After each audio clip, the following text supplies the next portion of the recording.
The river town's daughter. There are towns in America that seem suspended in time, places where the Mississippi River flows thick and slow, carrying secrets in its muddy currents. Hannibal, Missouri, is such a town. A place where Mark Twain once walked as a boy, where white-painted houses with wraparound porches line streets that haven't changed much since the 1950s.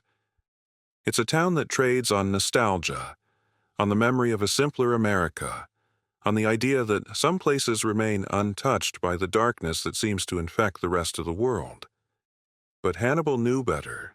Hannibal had always known better. In the winter of 2009, the town wore its cold like a second skin. It was the kind of cold that settled into your bones and stayed there, that made the bare trees along the riverfront look like skeletal hands reaching toward a sky that promised nothing but more gray days ahead. The kind of cold that made people hurry from their cars to their front doors, that kept neighborhoods quiet after dark, that turned the mighty Mississippi into something hard and unforgiving. Christina Whittaker was 21 years old that November, though she carried herself with the weariness of someone much older. She had the kind of beauty that photographers chase, wide, expressive eyes that could shift from laughter to tears in a heartbeat, long, dark hair that she'd sometimes wear pulled back, sometimes loose around her shoulders, a smile that lit up every photograph even when you could see the sadness lingering just beneath it. But Hannibal knew Christina not as a photograph, but as a young mother trying to navigate impossible circumstances, as a daughter who'd struggled with demons that small towns don't always know how to address, as a friend who could make you laugh until your sides hurt, even when her own world was falling apart. She had a 6-month-old daughter, Alexandria, little Lexi with her mother's eyes and her grandmother's stubborn determination. Christina carried a photograph of her everywhere, showed it to anyone who would look, talked about her daughter with the fierce, protective love that young mothers possess when they've had to fight for every moment of stability in their lives. She was staying with her mother then, Cindy Young, in a modest home where 3 generations were trying to make things work, trying to find solid ground in lives that had been shaken by addiction, by mental health struggles, by all the quiet tragedies that accumulate in working-class America. Christina had bipolar disorder. She'd been diagnosed in her teens, and like so many young people with mental illness, she'd cycled through medications, through good periods and bad, through times when she felt like she had everything under control and times when the darkness seemed insurmountable. She'd struggled with substance abuse, prescription medications at first, then harder things when the prescriptions ran out or when the pain of simply existing became too much to bear. But she was fighting. God, she was fighting. She'd been in and out of treatment, had tried rehab programs, had made promises to herself and to her daughter that this time would be different. Those who knew her well, really knew her, beyond the struggles and the diagnoses and the mistakes. They remember a young woman who loved music, who would sing along to country songs in that unself-conscious way that only happens when you're alone, or with people who truly know you. They remember someone who was funny, genuinely funny, with a quick wit and a tendency toward self-deprecating humor that could diffuse tension in a room. They remember her devotion to Lexi, how her whole face would transform when she held her daughter, how she'd talk about the future she wanted to build for them both. A future that looked nothing like the present. A future where they'd be safe and stable and free from all the chaos that had defined Christina's own childhood. November 13th, 2009. Started like any other Friday in Hannibal. The morning broke cold and overcast, the kind of day where the sun never quite manages to burn through the clouds, where everything exists in shades of gray and brown and the tired white of old snow. Christina had been at home with Lexi, going through the routines that had become her anchor, bottles and diapers and the simple, exhausting work of keeping a baby alive and well. Her mother had been watching her carefully, the way mothers do when they're afraid of what might happen if they look away too long. That evening, Christina made a decision that would echo through the years, that would launch 1,000 theories and break hearts that would never fully heal. She wanted to go out, just for a few hours, just to feel young again, to remember what it was like to be 21 and free of responsibility for a handful of hours. She'd been clean for a while. Her mother would later tell investigators that Christina had been doing well, that she'd been taking her medications, that the darkness had lifted for a time. She promised she'd be careful, promised she'd be home before morning, promised all the things that young people promise when they want to spread their wings just a little, just enough to remember they can fly. But there was something else, too, something her family wouldn't learn about until later. Christina had been afraid. She'd told friends that someone was following her, that she felt watched, that she couldn't shake the feeling that something bad was coming. Whether this was paranoia, a symptom of her bipolar disorder, or lingering effects of past substance abuse, or genuine intuition, no one could say. But the fear had been real to her, real enough that she'd mentioned it multiple times in the days before she disappeared. Real enough that when she walked out the door that cold November evening, her mother felt a tremor of unease that she couldn't quite explain. Christina left, home around 8:30 p.m., dressed for a night out in Hannibal's modest bar scene, jeans, a dark jacket, boots appropriate for the cold. She was going to meet friends at Rookie's, a sports bar on Broadway that catered to the young and the restless, where cheap beer and pool tables provided entertainment for those who couldn't afford much else. It was the kind of place where everyone knew everyone, where fights occasionally broke out but rarely amounted to much, where young people gathered to escape the monotony of small-town life for a few hours. The last confirmed sighting of Christina Whittaker alive was around 11:45 p.m., captured on grainy security footage outside Rookie's. She was arguing with someone. Accounts vary about who, about what was said, about whether it was serious, or just the kind of alcohol-fueled drama that happens in bars across America every night. In the footage, she's animated, gesturing, her long hair catching the harsh light of the bar's exterior lamp. And then she's walking away, disappearing into the darkness that swallowed the side streets of downtown Hannibal after midnight. She never made it home. She never held her daughter again. She simply vanished into the cold November night, leaving behind a baby girl who would grow up with only photographs of her mother, a family that would never stop searching, and a community that would fracture under the weight of unanswered questions. This is the story of what happened to Christina Whittaker, or rather, it's the story of what we know, what we suspect, and what the darkness has refused to give back. It's a story that spans more than a decade, that involves dogged investigators and grieving families, false leads and genuine breakthroughs, a community torn apart by suspicion and ultimately brought together by tragedy. It's a story about mental illness and substance abuse, about the vulnerability of young mothers in America, about how easy it is to disappear even in a small town where everyone knows your name. It's a story that begins with a young woman walking into the night. And it ends. Well, we're still waiting for the ending. The incident, when dawn came without her. The first hours after Christina disappeared were marked by a confusion that would later seem almost criminal in its chaos. When she didn't return home by Saturday morning, her mother, Cindy Young, felt that particular species of parental dread, the kind that starts as a knot in your stomach and slowly spreads until your entire body is humming with anxiety. But Christina had stayed out before. She'd been irresponsible before.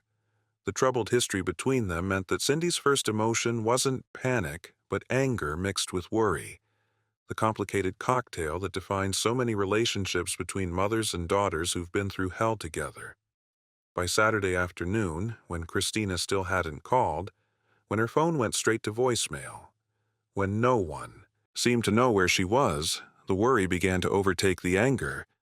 Cindy started making calls to Christina's friends, to the bars she'd been known to frequent, to anyone who might have seen her daughter.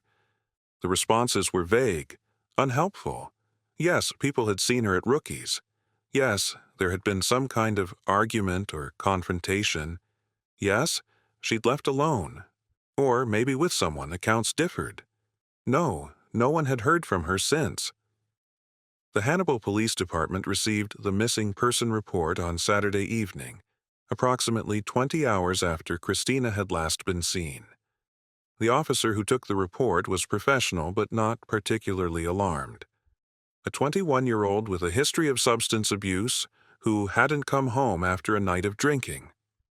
In a department that dealt with everything from domestic disturbances to methamphetamine production in the rural areas surrounding Hannibal, this fell into the category of unfortunate, but not unexpected. The officer noted the details, took a photograph of Christina, and assured Cindy that her daughter would probably turn up with a hangover and a story. But she didn't turn up. Saturday became Sunday, and Sunday became Monday, and with each passing hour, the knot of dread in Cindy Young's stomach grew tighter. She was staying by the phone, jumping every time it rang, hoping to hear Christina's voice, even if that voice was slurred or apologetic or angry. She would have taken any of it. She just needed to hear it. Christina's friends began organizing search parties before the police did, spreading the word through MySpace and Facebook, posting flyers with Christina's photograph around downtown Hannibal. The picture they chose showed her smiling, her dark hair loose around her shoulders, her eyes bright with something that looked like hope. Across the top, in bold letters, missing.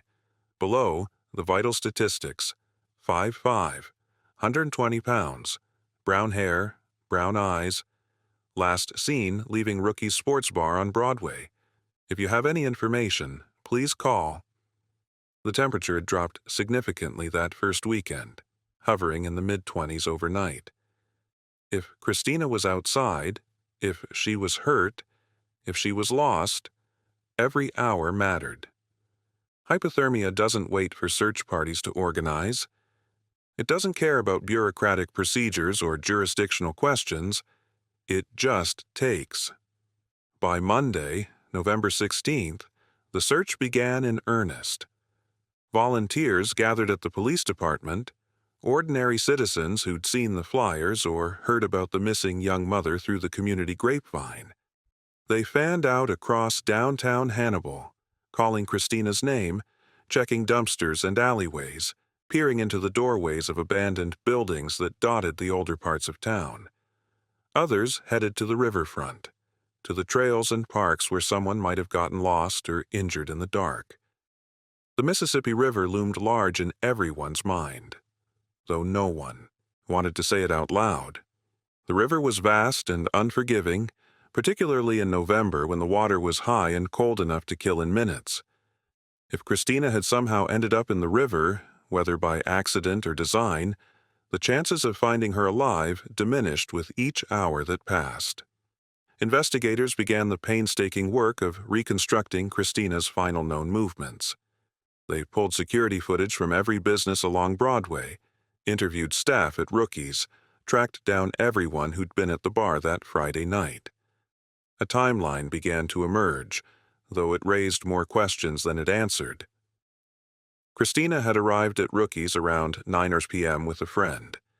She'd had drinks, multiple drinks, according to witnesses, and had been in good spirits initially, laughing and socializing, playing pool, appearing to enjoy the simple pleasure of a night out. But as the evening wore on, her mood had shifted. Some witnesses reported that she'd seemed increasingly anxious, checking her phone repeatedly, looking toward the door as if expecting someone or worried about someone arriving. Around 11 p.m., there had been some kind of incident. The exact nature of this incident remains disputed to this day, with different witnesses providing conflicting accounts. Some said Christina got into an argument with a man at the bar, possibly someone she'd been involved with romantically, possibly just an aggressive stranger who'd made unwanted advances. Others claimed she'd received a phone call that upset her, that she'd stepped outside to talk and had come back inside visibly shaken. Still others insisted there was no incident at all, that Christina had simply decided to leave. What is certain is that by 11:45 p.m., Christina was outside the bar, and the security footage shows her walking south on Broadway, away from the bar, away from home, into the darkness of downtown Hannibal's side streets. She was alone in the footage, moving with purpose, not stumbling or appearing particularly intoxicated. She simply walked out of frame and into oblivion. Several witnesses claimed to have seen her after that. A taxi driver reported picking up a woman matching Christina's description around midnight and driving her to the Alexandria neighborhood, a rough part of town known for drug activity and violence. But the driver couldn't be certain it was Christina, and investigators were never able to confirm the fare or the exact location of the drop-off. Another witness, a man who'd been driving through downtown around 12:30 a.m., reported seeing a young woman who looked like Christina near the Levee District, an area of abandoned warehouses and empty lots near the river. But this sighting, too, was uncertain, filtered through the imperfect memory of someone who'd only seen the person for a moment in his headlights. A third witness, and this one would become crucial to the investigation, claimed to have seen Christina in the early morning hours of Saturday, around 2:00 a.m., in an area known for prostitution and drug sales. This witness, whose credibility would later be questioned, said Christina had approached their car seeming disoriented and asking for help getting home. But according to this account, before they could offer assistance, Christina had walked away, disappearing into an alley. Each of these reported sightings sent search teams and investigators in new directions, chasing shadows through the darker corners of Hannibal. They searched the Alexandria neighborhood, knocking on doors, showing Christina's photograph to residents who watched with the wary eyes of people who'd learned not to get involved in police business. They combed through the Levee District, where broken glass crunched under their feet and the smell of the river mixed with the musty scent of decay. They canvassed the prostitution areas, talking to sex workers and addicts who might have seen something but who had their own reasons for avoiding police attention. Christina's phone provided its own mystery. It had pinged off cell towers in downtown Hannibal throughout Friday night, showing a pattern of movement that roughly aligned with the witness accounts.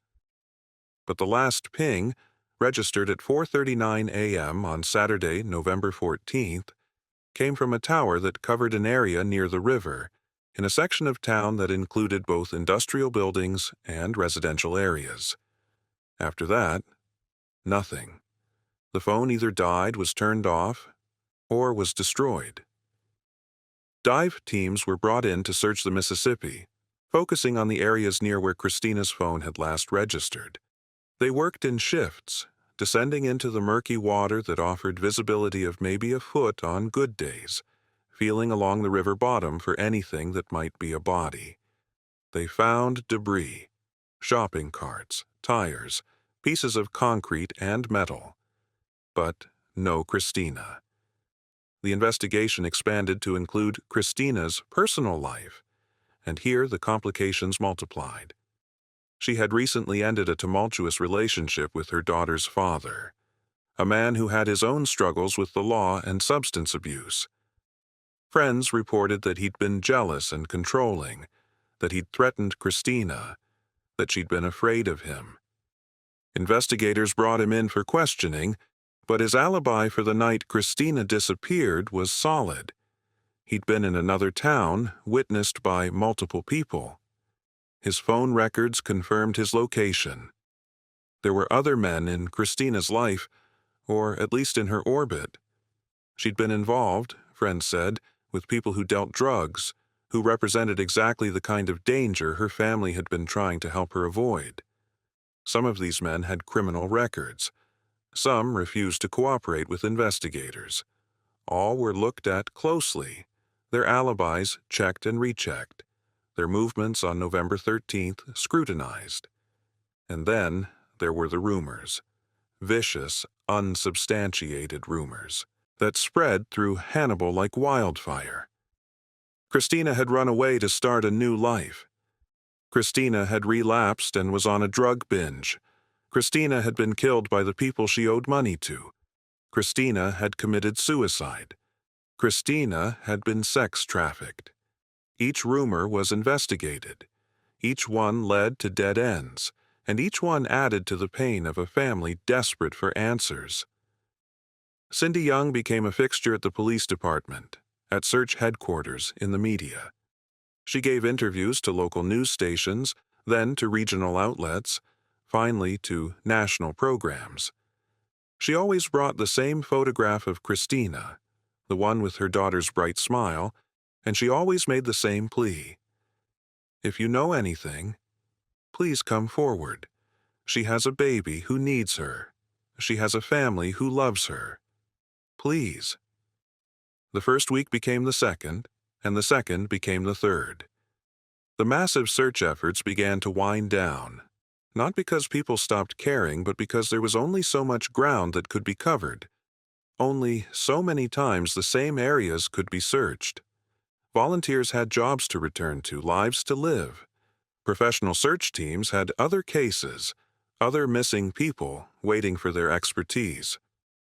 By December, as Christmas decorations went up in downtown Hannibal and the first real snow began to fall, Christina Whittaker had been missing for a month. The case had gone from an active emergency to an active investigation to something that hung in that terrible limbo between hope and acceptance. She was still officially a missing person, but many in Hannibal, though they would never say it to her family's face, believed she was dead.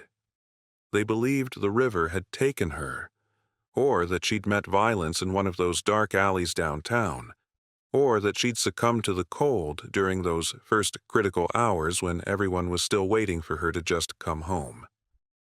Little Lexi spent her first Christmas without her mother. Cindy Young kept Christina's room exactly as she'd left it, a shrine to hope and denial. And somewhere in Hannibal, in the river, in an abandoned building, in a shallow grave, or in some place no one had thought to look, Christina Whittaker's fate remained hidden. The darkness had swallowed her whole. But the search was only beginning. The long, cold years. The case of Christina Whittaker should have gone cold. By every statistical measure, by every pattern that experienced investigators recognize, this was a case destined to join the thousands of unsolved disappearances that haunt law enforcement agencies across America. A young woman with mental health issues and a history of substance abuse, last seen in an area known for drugs and prostitution. With no body recovered and no definitive evidence of foul play, these cases rarely get solved. The trail goes cold, other cases demand attention, and eventually the missing person becomes a sad footnote in a community's collective memory. But Christina's case refused to go cold, and that was largely due to the determination of one person, Cindy Young. Cindy became something that police departments both respect and dread, a parent who would not stop, would not give up, would not let the case be forgotten. She organized anniversary searches every November, bringing volunteers back to the streets of Hannibal year after year. She maintained a Facebook page that documented every development, every theory, every possible lead. She gave interviews to anyone who would listen, local reporters, true crime podcasters, documentary filmmakers. She became simultaneously the case's greatest advocate, and in the eyes of some in Hannibal, an uncomfortable reminder of questions the community wanted to forget. The Hannibal Police Department, for its part, continued to investigate. Detective Michael Merchant took over as the lead investigator in 2010 and would remain dedicated to the case for years, logging thousands of hours following up on tips, re-interviewing witnesses, and exploring theories that ranged from plausible to outlandish. Merchant was a 20-year veteran of the force, a methodical investigator who believed that every case could be solved if you asked the right questions of the right people. Christina's case became his white whale. In those early years, the tips came flooding in. The Hannibal Police Department received hundreds of calls, each one dutifully logged and investigated. Christina had been seen in Memphis, working as a prostitute. Christina had been spotted in St. Louis, staying at a homeless shelter. Christina was living in Colorado under a new identity. Christina had been murdered and her body dumped in a pond outside of town. Christina had been fed to pigs on a rural property. Christina was being held captive by a drug dealer. Christina had joined a cult. Each tip, no matter how improbable, had to be checked. Detective Merchant and his team tracked down leads in multiple states, coordinated with other law enforcement agencies, showed Christina's photograph to hundreds of people who might have seen her. Every lead ended the same way. Not her, or can't confirm, or just another dead end in a case that seemed to be nothing but dead ends. Some tips were more promising than others. In January 2010, just 2 months after Christina's disappearance, an informant came forward claiming to know who had killed her. The informant, whose identity was protected, said that Christina had been murdered by a local drug dealer after a deal gone bad, and that her body had been disposed of in a very specific location outside of Hannibal. The informant's story was detailed, convincing, and seemed to fit with what investigators knew about Christina's activities in the days before she disappeared. Search teams descended on the location, a wooded area near the Mark Twain cave complex. They brought cadaver dogs, ground-penetrating radar, and forensic anthropologists. They searched for 3 days, digging in multiple spots, sifting through soil, examining every possible indicator that a body might be buried there. They found nothing. The informant's story fell apart under scrutiny. Inconsistencies emerged, timeline issues, the eventual admission that much of the information had been second-hand or invented. Whether the informant had been genuinely mistaken or had deliberately misled investigators remained unclear. What was clear was that Christina wasn't buried where they'd been told to look. This pattern would repeat itself over the years. A promising lead would emerge, search teams would mobilize, hope would surge, and then nothing. The roller coaster of hope and disappointment took its toll on everyone involved, but particularly on Christina's family. Each time they allowed themselves to believe that this might be the breakthrough, that they might finally get answers, only to have those hopes dashed again and again. The case attracted significant media attention, particularly after it was featured on The Steve Wilkos Show in 2010, and later on Investigation Discovery's Disappeared in 2012. The exposure brought Christina's story to a national audience and generated thousands of new tips. It also brought scrutiny to the Hannibal Police Department's handling of the case, to Christina's lifestyle choices, to her family dynamics, to the culture of a small Midwestern town where drugs and poverty intersected with Main Street America nostalgia. Some of this scrutiny was helpful. Pressure from media coverage kept the case active, ensured resources continued to be allocated, and maintained public awareness. But some of it was destructive. Online sleuths developed elaborate conspiracy theories, accused innocent people of involvement, and created a toxic atmosphere where genuine witnesses might have been afraid to come forward. The line between legitimate investigation and harmful speculation became increasingly blurred. One theory that gained significant traction involved human trafficking. Christina's disappearance fit a certain profile: young, vulnerable, struggling with addiction, in an area where sex trafficking was known to occur. Advocates for trafficking victims argued that Christina might have been targeted, groomed, and ultimately taken against her will to be exploited in the sex trade. This theory was supported by some of the witness accounts from the night she disappeared, reports that she'd seemed anxious and afraid, that she'd mentioned being followed, that she'd been seen in areas associated with prostitution. The FBI became involved, bringing their resources to bear on the trafficking angle.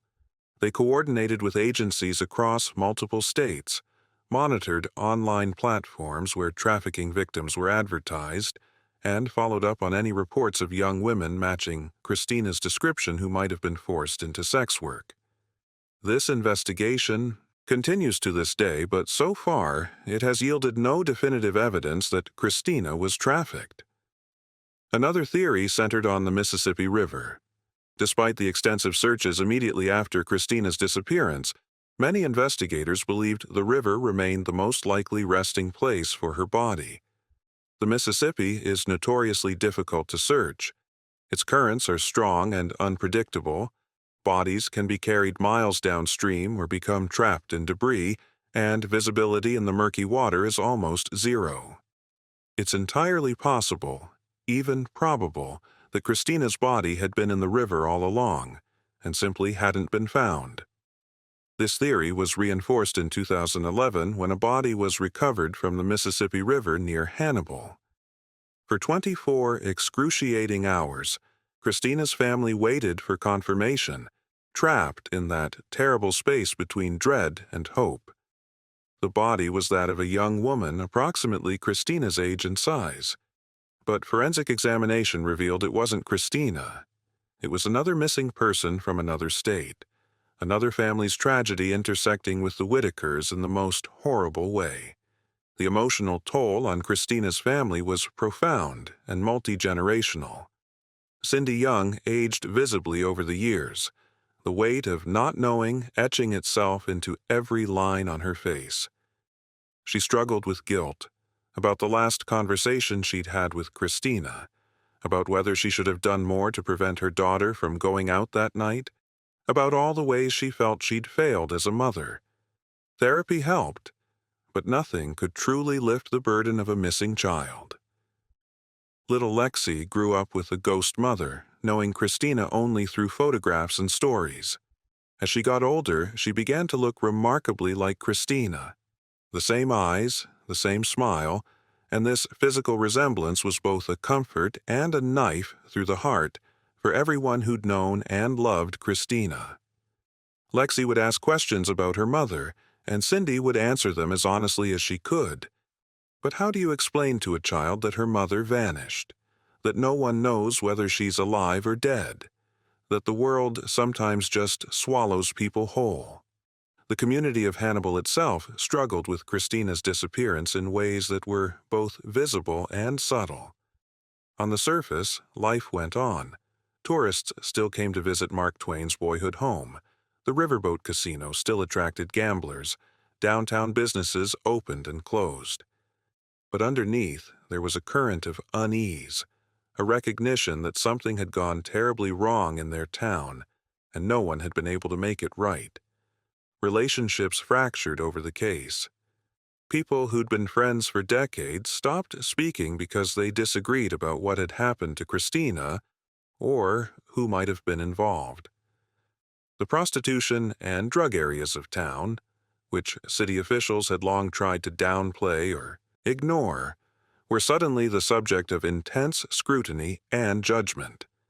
And there was always the question of blame. Could Christina's disappearance have been prevented? Had the police responded quickly enough? Had the community failed her somehow? Detective Merchant worked the case with a dogged determination that bordered on obsession. He kept Christina's photograph on his desk, studied the case files late into the night, and followed up on tips years after they'd first come in. He developed theories, discarded them, developed new ones. He re-interviewed witnesses multiple times, looking for inconsistencies in their stories or details they might have remembered years later. He coordinated with forensic experts, consulted with FBI behavioral analysts, and attended conferences on missing persons cases to learn new techniques that might be applied to Christina's disappearance. In 2013, 4 years after Christina vanished, there was a significant development. A man came forward claiming he'd been present when Christina was murdered. According to this witness, Christina had been killed during a drug deal gone wrong, and several people, whom he named specifically, had been involved in both her murder and the disposal of her body. The witness provided details that hadn't been released to the public, lending credibility to his account. Investigators moved quickly. They obtained search warrants for multiple properties, brought in forensic teams, and conducted extensive interviews with everyone connected to the people named by the witness. They executed searches of rural properties where the witness claimed Christina's body might have been buried. They arrested several individuals on drug-related charges, hoping to flip them into providing information about Christina. For a moment, it seemed like the case might finally break open. But as the investigation progressed, problems emerged with the witness's account. His timeline didn't quite match other evidence. Some details he provided were demonstrably false, and most critically, despite extensive searches of the locations he'd identified, no physical evidence linking any of the suspects to Christina's disappearance was found. No body, no clothing, no DNA. Nothing. The suspects, even when facing significant prison time for other charges, maintained they knew nothing about what had happened to Christina Whittaker. They acknowledged knowing her, admitted they'd seen her around, but denied any involvement in her disappearance. Without physical evidence, without a body, the case against them couldn't proceed. They were prosecuted for their drug crimes and sent to prison, but they were never charged in connection with Christina. The witness's testimony, so promising at first, unraveled under scrutiny. Questions arose about his motivations. Was he trying to help solve the case, or was he attempting to work off his own legal troubles by providing information, any information, that might be valuable to investigators? The truth probably lay somewhere in between, but the result was the same. Another dead end, another surge of hope followed by crushing disappointment. By 2015, as the 6th anniversary of Christina's disappearance approached, Detective Merchant was approaching retirement. He'd given hundreds of hours to the case, had genuinely tried everything he could think of. But Christina Whittaker remained missing. The case would be passed to younger detectives, and Merchant worried, as he privately admitted to Cindy Young, that without someone championing the case the way he had, it might finally slip into the cold case files and stay there. But something happened in those later years that no one could have predicted. Technology changed. DNA analysis became more sophisticated. Cold case databases expanded. Social media made it possible to reach millions of people instantly. And most significantly, a new generation of investigators brought fresh eyes to old cases, armed with tools and techniques that hadn't existed in 2009. The question wasn't whether Christina's case would be solved. The question was whether the truth would come soon enough for those who'd never stopped searching. The turning point. When the past refused to stay buried. 10 years is both an eternity and an instant. For Cindy Young, the decade after Christina's disappearance stretched out like a desert, vast, empty, marked only by the annual searches and the birthdays Christina would never celebrate with her daughter. But it also flew by in a blur of pain, each day bleeding into the next until suddenly Lexi was 10 years old and Christina had been gone for more than a third of Cindy's life.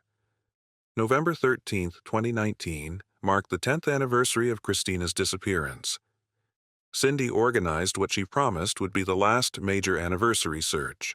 She was getting older, her health was failing, and the physical and emotional demands of leading search efforts year after year had taken their toll. But she wasn't giving up. She could never give up. She was simply acknowledging that the nature of the search had to change. The anniversary search drew a smaller crowd than in earlier years. Many of the original volunteers had moved away or moved on, their lives claimed by the ordinary demands of work and family. But there was a core group who returned every year. People who'd been searching for Christina for so long that stopping felt like abandonment. They gathered at the police department that cold November morning, accepted their assignments, and headed out into the same streets they'd walked 100 times before. That night, Cindy gave an interview to a local news station. She looked into the camera with eyes that had seen too much, and she made a direct appeal. Someone knows what happened to my daughter. Someone out there is carrying this secret, and it's destroying them. I know it is, because no one could do something to another human being and not have it eat them alive. So please, if you know anything at all, now is the time. 10 years is long enough. Please let us bring Christina home. The interview aired that evening and was shared thousands of times on social media. And 3 days later, the Hannibal Police Department received a call that would change everything. The caller was a woman. We'll call her Sarah, though that's not her real name. She was in her early 30s, living in another state, and she had information about Christina Whittaker. Information she'd been sitting on for a decade. Information that she'd been too afraid to share until she saw Cindy Young's interview, until guilt finally overcame fear. Sarah told investigators that she'd been at Rookie's the night Christina disappeared. She'd been in the bar's back room, an area that wasn't covered by security cameras, and she'd witnessed an altercation between Christina and a man named Travis Blackwell. Sarah knew Travis. They'd run in the same circles, the kind of circles where drugs were currency and violence was commonplace. She'd seen Travis get aggressive with Christina, had seen him grab her arm hard enough to leave bruises, had heard him threatening her about money she supposedly owed him. This wasn't entirely new information. Travis Blackwell had been questioned extensively back in 2009. He'd been one of the many people in Christina's orbit who had criminal records and connections to drug dealing. But his alibi for the critical hours after Christina left Rookie's had seemed solid, and without evidence placing him with Christina after she walked out of the bar, investigators hadn't been able to build a case against him. What Sarah added, however, was new and potentially devastating. She said that after Christina left the bar, Travis had made phone calls. She'd heard him telling someone that he needed help dealing with the situation, that the bitch is going to be a problem. And then Travis had left the bar shortly after Christina, following in the same direction she'd gone. More than that, Sarah revealed something she'd overheard weeks after Christina's disappearance, a conversation between Travis and another man discussing what they'd done and where they'd put her. According to Sarah, they'd talked about a location outside of Hannibal, a property that belonged to one of their associates, a place where no one would ever look. Detective James Morrison, who'd inherited the case from Merchant, listened to Sarah's account with the careful attention of someone who'd heard too many false leads to get excited too quickly. But there was something about Sarah's testimony, the specificity of the details, the way she could describe Travis's exact words, the genuine fear in her voice as she recounted the story, that felt different. "Why didn't you come forward 10 years ago?" Morrison asked. Sarah's answer was simple and terrifying. "Because I knew what Travis was capable of. Because I'd seen what he did to people who crossed him. Because I had a kid to think about, and I was terrified that if I said anything, he'd come after me and my family. But I can't live with it anymore. I see Christina's mom on the news. I see her little girl growing up without a mother, and I can't carry this anymore."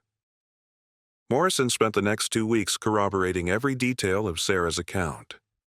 He pulled phone records from November 2009, archived, nearly a decade old, but still accessible. And there it was.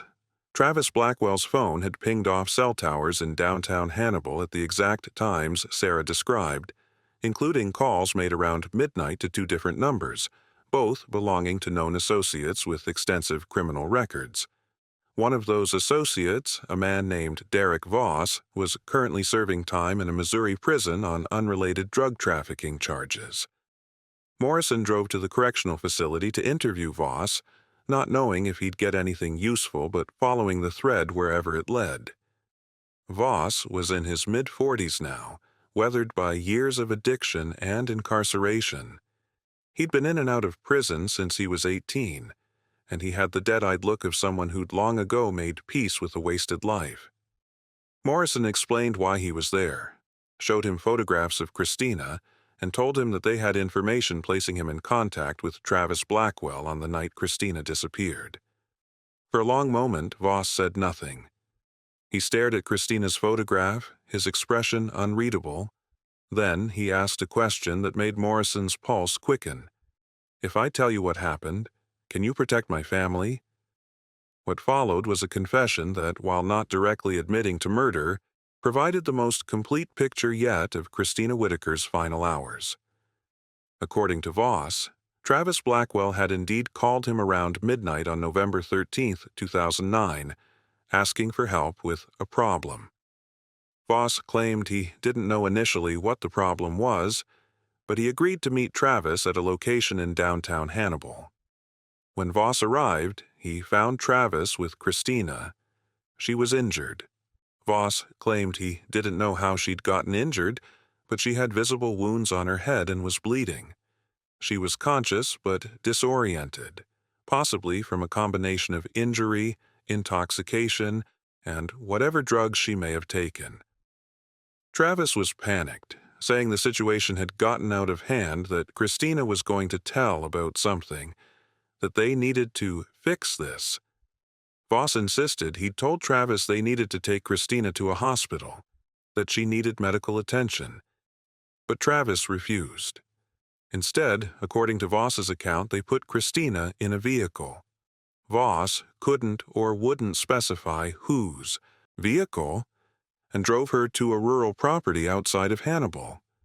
It was a property where drugs were manufactured and distributed, a place where people who asked questions weren't welcome. What happened at that property, Voss claimed not to know.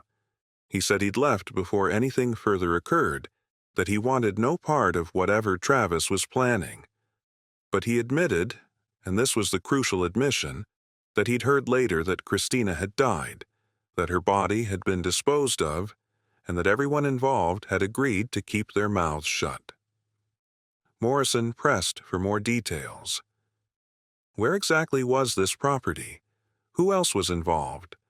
What had they done with Christina's body? But Voss had given all he was willing to give. He'd already said more than he'd intended, and now fear was winning out over confession. He shut down, requested a lawyer, and ended the interview. But it was enough.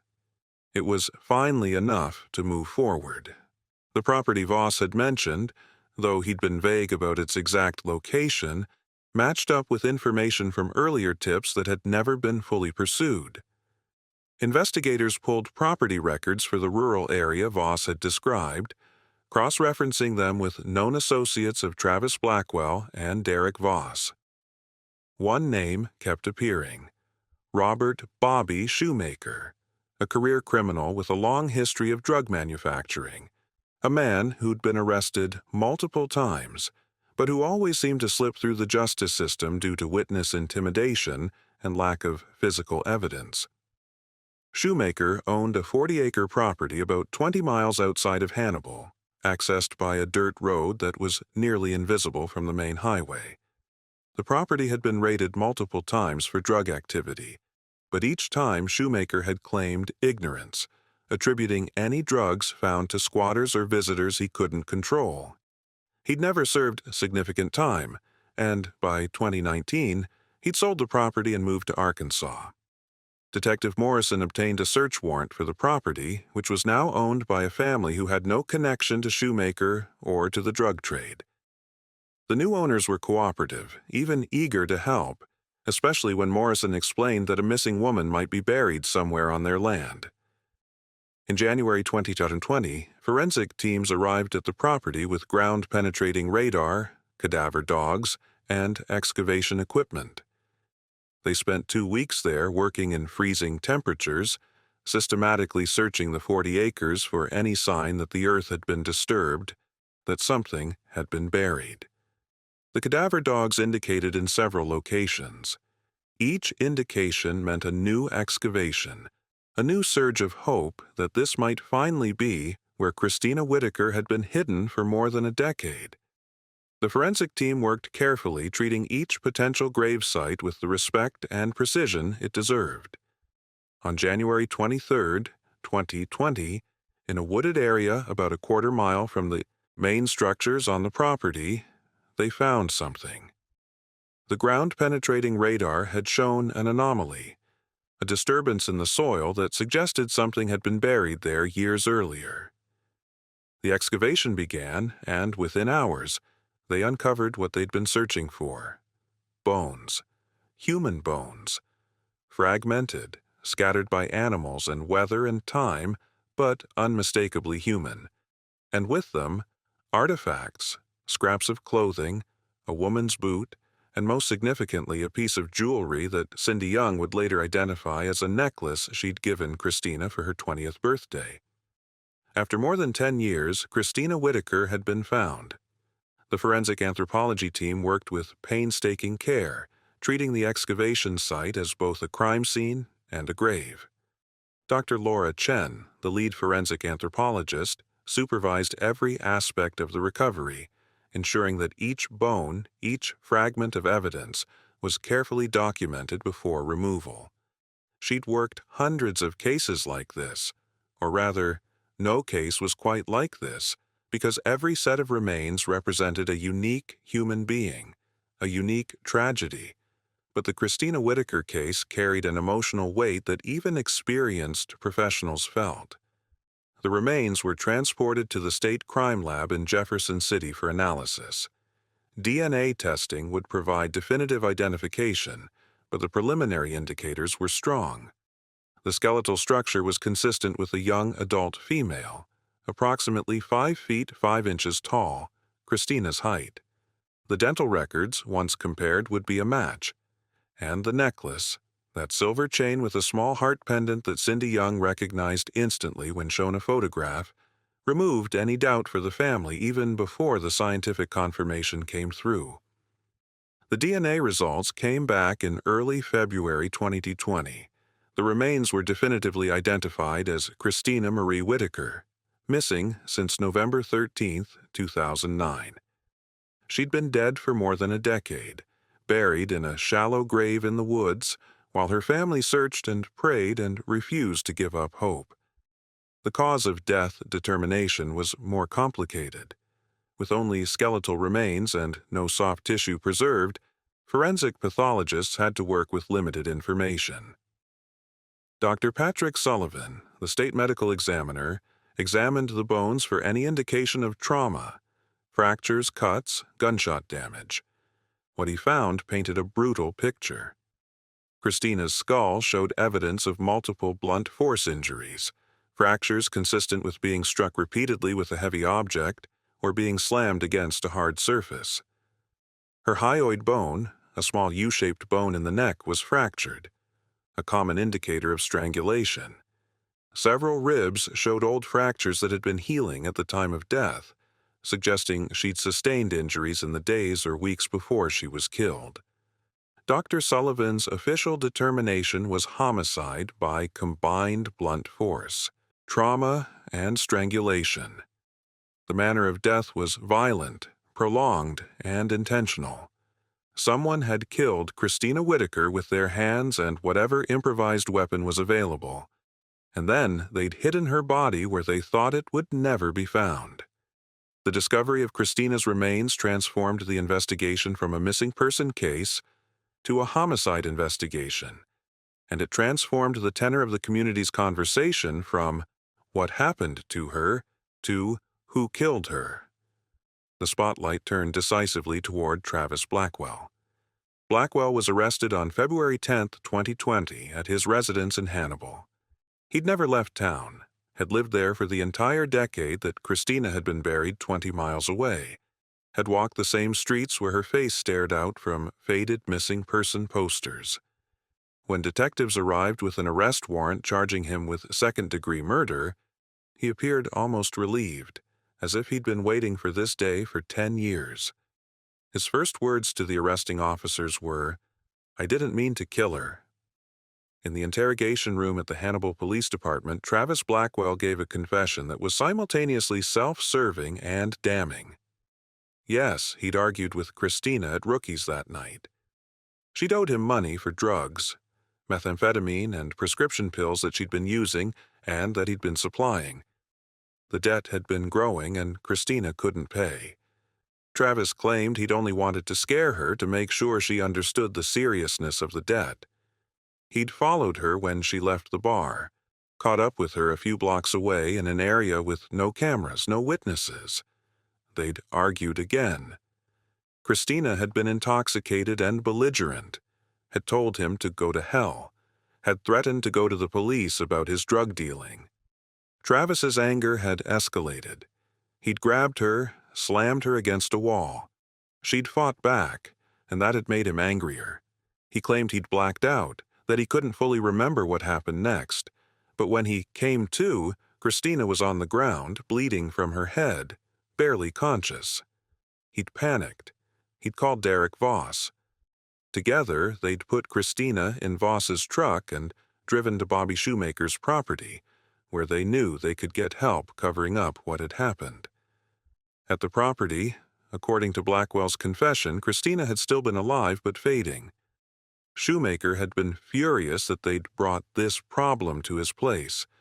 There was discussion about taking her to a hospital and claiming she'd been found injured, but they were all too high, too paranoid, too certain that the story would fall apart under police scrutiny. And as they argued about what to do, Christina had died. Blackwell insisted it was the head trauma from the initial assault that killed her, not anything that happened at Shoemaker's property. But the medical examiner's findings, particularly the strangulation evidence, suggested otherwise. The prosecution's theory, built on the forensic evidence and Blackwell's own contradictory statements, was that Christina had been assaulted downtown, had been taken to the property while still alive, and had been killed there, strangled to ensure she couldn't identify her attackers or lead police to the drug operation. They'd buried her in the woods that same night with multiple people participating in the disposal of her body. And then they'd agreed on a pact of silence, a pact that had held for more than a decade, enforced by fear and complicity, broken only when guilt and new witness testimony had finally cracked it open. Derek Voss was charged as an accessory to murder and with improper disposal of a body. His eventual testimony, given in exchange for a reduced sentence, corroborated much of Blackwell's account but added details that Blackwell had tried to minimize. According to Voss, Christina had been conscious and begging for help when they arrived at Shoemaker's property.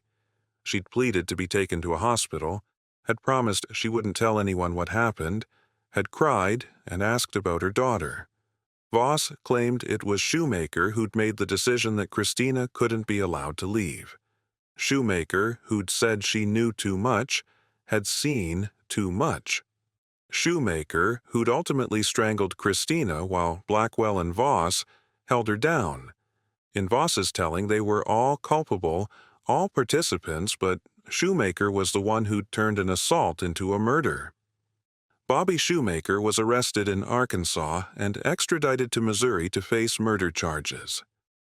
Unlike Blackwell, Shoemaker refused to cooperate, refused to confess, maintained that he'd had nothing to do with Christina's death.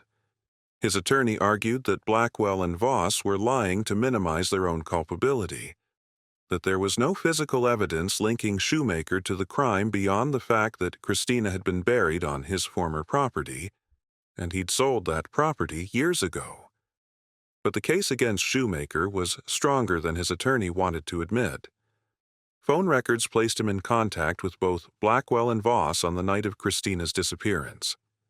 Witnesses came forward.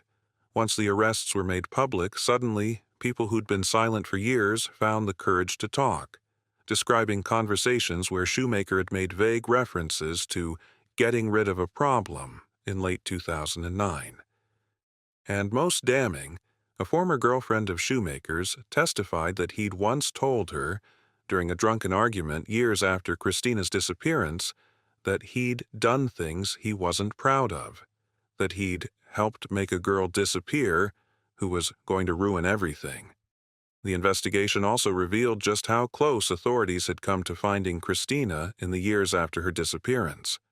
The property where she was buried had been searched twice, once in 2010 and again in 2013, but both times the searches had focused on areas near the main buildings, not on the woods where her body actually lay. The informant who'd come forward in 2010 had identified the correct property but the wrong location on that property. They'd been so close, and yet it had taken another decade to find her. The recovery of Christina's remains also provided closure on some of the witness accounts from the night she disappeared. The taxi driver who'd claimed to pick up someone matching Christina's description had likely been telling the truth, but his fare hadn't been Christina. It had been someone else, a coincidental resemblance that had sent investigators chasing the wrong leads. The witness who'd seen someone near the Levy district had probably seen Christina in the minutes before Blackwell caught up with her, which meant that witness account had actually been accurate and might have helped narrow the timeline if it had been taken more seriously. And the witness who'd reported seeing Christina in the prostitution area around 2 a.m. had been mistaken or had lied. By that time, Christina had already been dead for an hour or more, her body already being transported to the rural property where it would remain hidden for more than a decade.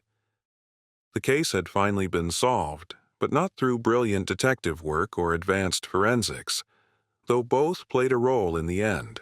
It had been solved because guilt finally outweighed fear, because Sarah couldn't carry the secret anymore, because Derek Voss decided that unburdening himself was worth the risk, because a decade of pressure finally cracked the conspiracy of silence that had protected Christina's killers. For Cindy Young, the discovery of Christina's remains was simultaneously the answer to her prayers and the confirmation of her worst nightmares. For 10 years, she'd clung to a thin thread of hope that maybe, somehow, Christina was alive, injured and without memory somewhere, or held captive, or deliberately hiding for reasons Cindy couldn't understand. Now that hope was extinguished forever. Christina had been dead since that first night. All the searches, all the anniversary vigils, all the interviews and pleas, Christina had been dead the entire time, buried in the woods while her mother refused to stop looking. But there was also relief. Relief in knowing, relief in finally being able to bring Christina home, to give her a proper burial, to have a place to visit where she could speak to her daughter and know that Christina was finally at rest. Relief in knowing that the people responsible were facing justice, that after all these years, someone would be held accountable. The criminal trials were scheduled to begin in late 2020, but the COVID-19 pandemic delayed proceedings significantly. It wouldn't be until 2022 that Travis Blackwell faced a jury of his peers in a Marion County courtroom. What the river town remembers. The trial of Travis Blackwell lasted 3 weeks. The prosecution presented a methodical case built on forensic evidence, witness testimony, phone records, and Blackwell's own confession.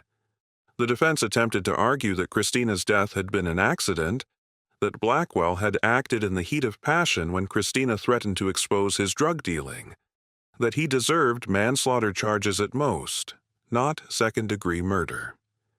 The jury deliberated for 11 hours before returning a guilty verdict on all counts: second-degree murder, improper disposal of remains, and tampering with evidence. In March 2022, Travis Blackwell was sentenced to life in prison without the possibility of parole for 30 years. At the sentencing hearing, Cindy Young read a victim impact statement that left not a dry eye in the courtroom. Christina was more than what happened to her, Cindy said, her voice steady despite the tears streaming down her face. She wasn't just a victim. wasn't just a cautionary tale, wasn't just a missing person poster on a telephone pole. She was my daughter. She was Lexi's mother. She was funny and smart and struggling and trying so hard to be better, to do better. She loved music and butterflies and her baby girl more than anything in this world. And someone took her from us. Someone hurt her and killed her and buried her in the woods and let us suffer for 10 years, not knowing where she was or what had happened to her. I'll never forgive that, but I can finally rest knowing that justice has been done.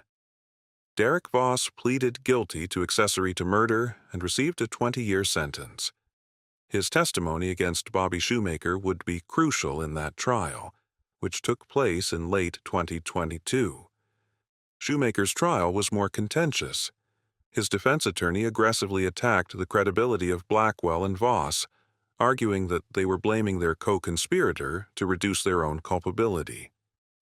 But the combination of witness testimony, circumstantial evidence, and Shoemaker's own statements to his ex-girlfriend proved too much to overcome. He was convicted of second-degree murder and sentenced to life imprisonment. 3 men, bound together by what they'd done on a cold November night in 2009, would all spend the rest of their lives in prison. It wouldn't bring Christina back, wouldn't undo the suffering, wouldn't give Lexi the mother she deserved. But it was something. It was accountability. It was justice, imperfect and delayed, but finally achieved. Christina Marie Whittaker was laid to rest on May 7, 2020, in a small cemetery overlooking the Mississippi River. Hundreds of people attended the funeral. Friends and family, volunteers who'd searched for her, investigators who'd never given up, strangers who'd followed her case and felt connected to her story. The service celebrated her life, not just her death, with music she'd loved and stories that made people laugh even as they cried. Lexi, now 11 years old and looking heartbreakingly like her mother, placed a bouquet of butterflies, Christina's favorite, on the casket. She'd written a letter to her mother, which Cindy later shared publicly. "Mom, I don't remember you, but I love you. Grandma tells me stories about you all the time. I wish you could see me now. I'm doing good in school. I want to be a doctor when I grow up. I'm going to help people so what happened to you doesn't happen to anyone else. I miss you even though I didn't get to know you. But Grandma says you're watching over me, and I believe that. I love you forever." The impact of Christina's case extended far beyond her own tragedy. Her disappearance and death highlighted the vulnerability of young mothers struggling with mental illness and addiction, the dangerous intersection of poverty and drug culture in small-town America, and the way that victims are sometimes judged for their circumstances rather than helped.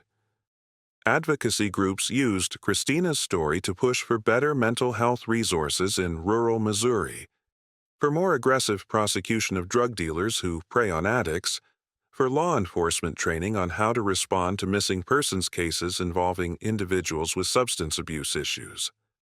The Christina Whittaker Foundation was established by Cindy Young in 2021, dedicated to helping families of missing persons and to providing support for young mothers struggling with addiction.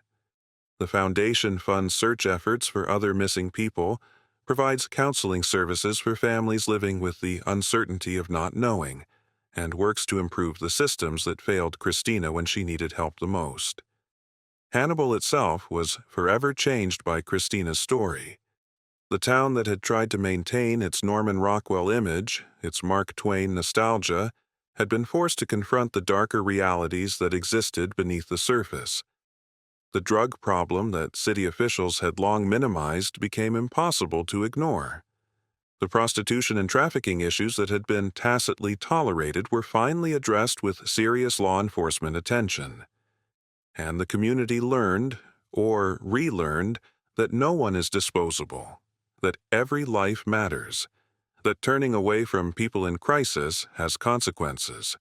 There are lessons in Christina's story, though they're painful ones, about how addiction is a health issue, not a moral failing, about how mental illness requires treatment, not judgment, about how young mothers need support systems, not condemnation, about how communities have responsibilities to their most vulnerable members, about how silence in the face of crime makes us all complicit, about how the fight for justice sometimes takes years, but it's a fight worth having. On the anniversaries of Christina's disappearance, Cindy Young still organizes gatherings, not searches anymore, but memorials. People come to the cemetery, leave flowers and butterflies, share memories, and promise to remember. They remember a young woman who struggled, who loved her daughter, who tried to do better, who deserved so much more than what life gave her. They remember that on November 13, 2009, Christina Whittaker walked into the darkness and didn't come back. But they also remember that she didn't vanish without a trace, that she wasn't forgotten, that her family never stopped fighting for her. They remember that justice was slow, but not impossible. They remember that even in the deepest darkness there are people who refuse to give up, who keep searching, who keep demanding answers until the truth finally emerges. The woods eventually gave Christina back. The river town remembered its daughter. And a little girl named Lexi grew up knowing that her mother had been loved, had been fought for, and would never be forgotten. If you take anything from Christina's story, take this. Everyone matters. Everyone deserves to be looked for. Everyone deserves justice. And sometimes, the hardest thing in the world, continuing to hope, continuing to search, continuing to demand answers when everything tells you to give up, is also the most important thing. Christina Marie Whittaker, November 29, 1987, November 13, 2009. Daughter, mother, sister, friend, loved, remembered, finally at peace. Every case on this channel takes weeks of research, interviewing sources, and working with families to tell these stories with the respect and depth they deserve. If Christina's story moved you, please take a moment to like this video and subscribe to the channel.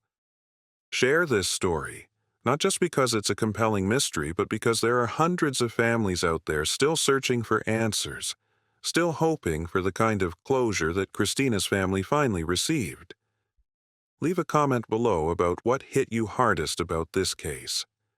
And please check out the description box for links to the Christina Whittaker Foundation and other resources for families of missing persons. If you or someone you know is struggling with addiction or mental illness, please reach out for help. You matter. Your life matters. There are people who will fight for you the way Christina's family fought for her. Until next time, remember, behind every case, behind every statistic, there's a human being who was loved. Don't ever forget that.